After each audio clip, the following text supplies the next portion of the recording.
प्रथम कोने समरिए हे जी कोना लेना माता पिता गुरु अपना अलख पुरुष ना लेना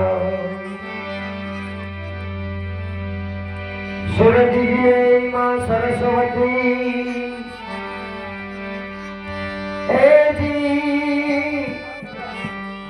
मती आप जो भुलाय अक्षर ने मेलवजो गुणला कामुजरा प्रथम આપણે ગમે તે કાર્ય શુભ કાર્ય કરવાનું હોય તો ગણપતિ વંદના કરવી પડે અને એવા દરવા ગજાનનને યાદ કરતા પહેલા स्वागत विधि बनी जाए तो उसे अपने कार्यक्रम में शुरुआत करिए आओ बता स्वागत करना पड़ेगा हाँ